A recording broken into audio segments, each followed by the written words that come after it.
dear shining stars, a very warm welcome to your English class. And here we are going to start with class 8th Phonics English Reader by Coral Publishers. So children, are you all ready to read with me, to learn with me? So here we start it. तैयार हैं आप सभी? तो आज हम करने वाले हैं एक नया चैप्टर बाय कोरल पब्लिशर्स अपने इंग्लिश रीडर का chapter 14th. Fine. Now the name of the chapter is the Ganga. Ganga के बारे में कौन नहीं जानता? Ganga is our holy river. Fine. So let's start with warming up children. Pandit Jawaharlal Nehru, the first Prime Minister of independent India, has written in his will what should be done to his body's ashes after his death. पंडित जवाहरलाल नेहरू जो हमारे independent India के first prime minister थे, उन्होंने अपनी will में अपनी इच्छा ये लिखी थी क्या कि उनकी डेथ के बाद उनके जो बॉडी के जो एशेस होंगे उसके साथ क्या करना है. He has expressed his deep love for his country, his friends and especially to the Ganga and Yamuna rivers. उन्होंने अपनी कंट्री से, अपने देश से जो वो प्यार करते थे और अपने दोस्तों से और स्पेशली गंगा और यमुना रिवर्स के प्रति जो उनका प्यार था उसके बारे में भी उन्होंने लिखा. So let's read it. I have received so much love and affection from the Indian people that I can do anything to repay even a small fraction of it, and indeed there can be no repayment of so precious a thing as affection. Now, पंडित जवाहरलाल नेहरू कहते हैं कि मैंने अपने देश से, अपने लोगों से, जो भारतीय हैं, उनसे मुझे इतना प्यार मिला, इतना अफेक्शन मिला कि मैं उसका एक अंश, फ्रैक्शन इज अ पार्ट, वो मैं एक पार्ट भी नहीं चुका सकता हूँ और इस चीज़ का तो कोई रिपेमेंट ही नहीं हो सकता. इस प्यार और इस अफेक्शन का कोई रिपेमेंट हो ही नहीं सकता है. Many have been admired, some have been revered, but the affection of all classes of the Indian people has come to me in such abundant measure that I have been overwhelmed by it. Pandit Jawaharlal Nehru says कि उन्हें बहुत लोगों ने admire किया, बहुत लोगों ने revert किया, लेकिन वो जो अफेक्शन हर एक इंडियन से जो उनको अफेक्शन मिला, भर भर के एबंडेंट लव मिला, उससे वो बहुत ज़्यादा इमोशनल फील करते. I can only express the hope that in the remaining years I may live, I shall not be unworthy of my people and their affection. और उनका कहना था कि जितने दिन भी मैं जीऊँगा, मैं अपने लोगों से, जो भारतीय हैं, जो मेरे देश के लोग हैं, उनके प्रति अनवर्दी न हूँ और ये अफेक्शन कभी कम ना हो मेरा. To my innumerable comrades and colleagues, I owe an even deeper debt of gratitude. और उनका जो ग्रैटिट्यूड, प्यार, लव एंड अफेक्शन देश के प्रति, देश के लोगों के प्रति, लेकिन जो लोग उनके साथ काम करते थे, जो उनके कलीग्स थे, जिन्होंने उनके साथ काम किया कंधे से कंधा मिलाकर, उनके लिए वो और ज़्यादा ग्रैटिट्यूड फील करते. We have been joint partners in great undertakings and have shared the triumphs and sorrows which inevitably accompany them. Pandit Jawaharlal Nehru says कि जिन लोगों ने मेरे साथ काम किया है, उन्होंने जॉय भी शेयर किया और सॉरो भी शेयर किया, खुशी दुख हर एक में वो भागीदार थे और जो कि उनके साथ हमेशा के लिए रहेगा. When I die, I should like my body to be cremated. और जब मेरी डेथ होगी तो मेरी इच्छा है कि मेरी बॉडी का क्रिमेशन हो. If I die in a foreign country, my body should be cremated there and my ashes sent to Allahabad. पंडित जवाहरलाल नेहरू ने अपनी विश, अपनी इच्छा जाहिर की थी कि अगर मैं किसी फॉरेन कंट्री में मेरी डेथ होती है तो मेरी बॉडी का क्रिमेशन हो जाए और जो मेरे एशेस हैं, जो राख है, वो इलाहाबाद लाया जाए. A small handful of these ashes should be thrown in the Ganga and the major portion of them disposed of in the manner indicated below. अब वो कहते हैं कि उस एशेस में से थोड़ा सा एक हैंडफुल ऑफ ऐश गंगा में डाल दिया जाए और जो मेजर पार्ट बचेगा, जो जितना भी बचेगा ऐश, वो नीचे जो इंडिकेटेड बिलो जो तरीका है उसके तरह ही डिस्पोज ऑफ किया जाए. No part of these ashes should be retained or preserved. और इस राख का कोई भी पार्ट, इतना सा भी पोर्शन भी बचाकर नहीं रखना है. My desire to have a handful of my ashes thrown in the Ganga at Allahabad has no religious significance so far as I am concerned. और उनका कहना था कि उनके एशेस का जो पार्ट गंगा में डालने के लिए उनकी इच्छा है कि ऐश को, एक हैंडफुल ऑफ ऐश गंगा में बहा दिया जाए, तो उसके पीछे कोई रिलीजियस सिग्निफिकेंस नहीं है. I have no religious sentiment in the matter. इस मैटर में कोई रिलीजियस सेंटिमेंट नहीं है. I have been attached to the Ganga and the Jamuna rivers in Allahabad ever since my childhood, and as I have grown older, this attachment has also grown. उनका कहना है कोई religious significance नहीं है, इसके पीछे कोई रिलीजियस कारण नहीं है. बस मेरा जो अटैचमेंट है गंगा और यमुना के प्रति, गंगा और यमुना रिवर्स जो इलाहाबाद में गंगा और यमुना रिवर्स हैं, वहाँ मेरा जो बचपन है वो बीता है. और जैसे जैसे मैं बड़ा हुआ, ये अटैचमेंट, ये लगाव उन रिवर्स के प्रति, ये लगाव और बढ़ता चला गया. I have watched their varying moods as the seasons changed and have often thought of the history and myth and tradition and song and story that have become attached to them through the long ages and become part of their flowing waters. क्योंकि बचपन से ही वो इन दोनों reverse के साथ उनका attachment था और उसके पीछे जो भी हिस्ट्री थी, गंगा यमुना की जो भी हिस्ट्री थी, जो भी मिथ था, जो भी ट्रेडिशन सॉन्ग्स बने, उन सब से उनका अटैचमेंट बहुत लंबे टाइम रहा. The Ganga specially is the river of India, beloved of her people, round which are intertwined her racial memories, her hopes and fears, her songs of triumph, her victories and her defeats. और ये जो गंगा है ये specially India की river मानी जाती है, India special sacred river मानी जाती है और लोग इससे बहुत प्यार करते हैं. इससे हिस्ट्री जुड़ी हुई है, इसने विक्ट्रीज देखी हैं, इसने डिफीट्स देखा है. She has been a symbol of India's age long culture and civilisation, ever changing, ever flowing and yet ever the same Ganga. Ganga ही वो पावन नदी है जिसने कि इंडिया की पूरी हिस्ट्री को देखा है. जो जो हुआ है सिविलाइजेशन, उसमें चेंजेस जो भी आए हैं, हर वक्त ये गंगा बहती रही है और यही सबसे बड़ी साक्षी है इन सब चीज़ों की जो कि हुई है इंडिया में. She reminds me of the snow-covered peaks and the valleys of the Himalayas, which I have loved so much, and of the rich and vast plains below, where my life and work have been cast. Jawaharlal Nehru ji कहते हैं कि ये जो Ganga river है, ये जो गंगा पावन नदी है, ये मुझे याद दिलाती है हिमालय के स्नो कवर्ड जो पीक्स होते हैं उसकी याद दिलाती है, जिनको कि मैं बहुत प्यार करता था, और रिच वास्ट प्लेन्स जहाँ पे मैंने काम किया, पूरी ज़िंदगी अपनी गुजारी. Smiling and dancing in the morning sunlight and dark and gloomy and full of mysteries as the evening shadows fall. Now Jawaharlal Nehru saw this Ganga since his childhood. बचपन से वो देखते आ रहे थे. वो कहते हैं कि मॉर्निंग सनलाइट में तो ऐसी लगती थी वो जैसे स्माइल करती हुई, डांस करती हुई बहती थी, और रात होते होते, शाम होते होते वो डार्क और ग्लूमी, फुल ऑफ मिस्ट्री हो जाती थी.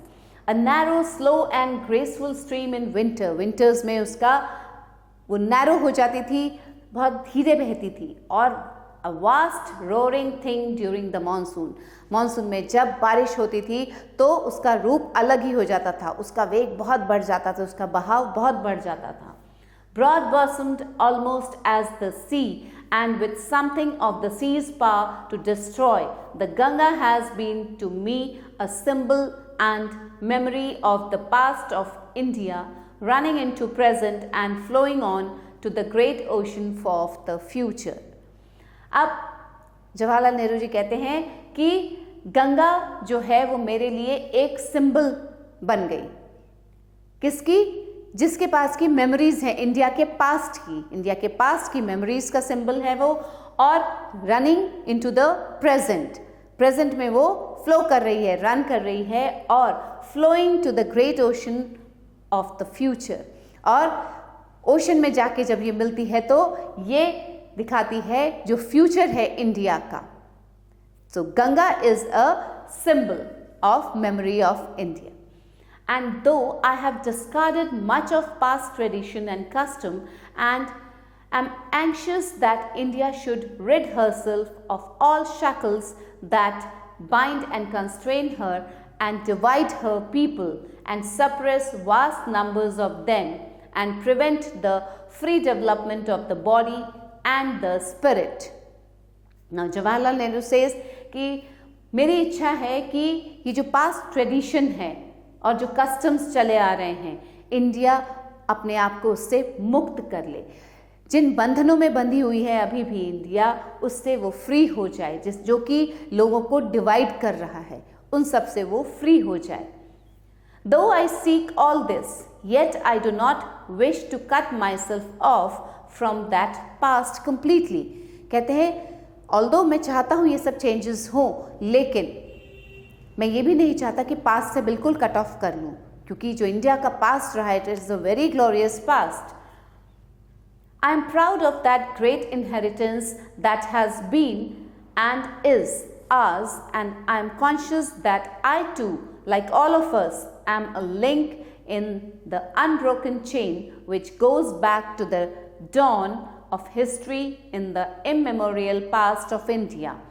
Now Jawaharlal Nehru, what he says here, कि मैं बहुत प्राउड फील करता हूँ कि मैं भी इसका पार्ट रहा हूँ, मैं भी इंडिया के पास्ट का एक पार्ट रहा हूँ, एक हिस्सा रहा हूँ, और मैं उस चेन को ब्रेक नहीं करना चाहता। That chain I would not break, for I treasure it and seek inspiration from it. क्योंकि जवाहरलाल नेहरू जी को भी इंस्पिरेशन मिलती है उस इंडिया के पास से, उससे इंस्पिरेशन मिलती थी उनको, इसलिए वो इस चेन को ब्रेक नहीं करना चाहते। And as witness of this desire of mine, and as my last homage to India's cultural inheritance, I am making this request that a handful of my ashes be thrown into the Ganga at Allahabad to be carried to the great ocean that washes India's shores. And lastly, he pays homage to India's culture. वो India के culture को नमन करते हैं और उसके inheritance, क्योंकि वो भी उसका पार्ट रहे हैं, और वो रिक्वेस्ट करते हैं कि जब उनकी डेथ हो तो उनके एशेस में से हैंडफुल ऑफ ऐश लेके गंगा में बहा दिया जाए इलाहाबाद में, जो कि वहाँ से लेकर उसको कहाँ जाएगी? ओशन में, जो कि इंडिया के शोर्स को वॉश ऑफ करते हैं, उस ओशन में जाके ये गंगा मिल जाएगी। The major portion of my ashes should, however, be disposed of otherwise. और जो मेजर पोर्शन रहेगा एशेस का, वो भी डिस्पोज ऑफ कर दिया जाए। I want these to be carried high up into the air in an aeroplane and scattered from that height over the fields where the peasants of India toil, so that it might mingle with the dust and soil of India and become an indistinguishable part of India. और जवाहरलाल नेहरू जी की इच्छा थी कि उनके जो बाकी का जो ऐश है, जो मेजर पार्ट है ऐश का, वो एरोप्लेन से स्कैटर कर दिया जाए, फैला दिया जाए चारों तरफ, जिससे कि वो इंडिया के जो फील्ड्स हैं उसके सॉइल में मिक्सअप हो जाए और एक इनडिस्टिंग्विशेबल पार्ट बन जाए इंडिया का। I have written this will and testament in New Delhi on the 21st day of June in the year 1954. उन्होंने अपनी ये जो विल लिखी थी, ये जो इच्छा जाहिर की थी उन्होंने लिखा था न्यू दिल्ली में। कब लिखा था? 21 जून 1954 को लिखा था। Fine, so this was Jawaharlal Nehru's will. Pandit Jawaharlal Nehru की इच्छा जो थी वो ये थी। Now children, some word meanings here. Fraction, apart, abundant, ample, overwhelmed, overpowered with emotion, colleagues, co-workers, inevitably, unavoidably, retained, kept safe, myth, traditional narrative, symbol, token, shackles, chains, constrain, confine, homage, tribute, toil, labor. So now children, some exercise time. Read and write. Tick the correct answer. Nehruji received so much love and affection from his wife, his daughter, his father, Indian people. He got love and affection from Indian people. Nehruji's desire is to throw a handful of his ashes in the Ganga at Haridwar, Rishikesh, Allahabad, Banaras. किस जगह पे उन्होंने कहा था कि गंगा में ashes डालनी है? In Allahabad. The Ganga is a river of India, Russia, USA, South Africa. It's a river of India. Nehruji wrote this will and testament in Bombay, Calcutta, New Delhi, Madras, in New Delhi. Now children, fill in the blanks. When I die, I should like my body to be cremated. Cremated.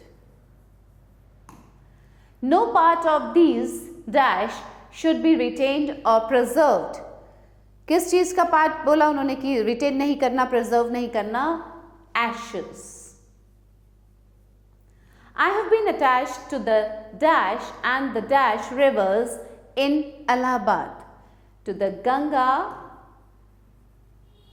and the Yamuna rivers. That chain I would not break, for I dash it and seek inspiration from it, for I treasure it. Treasure it.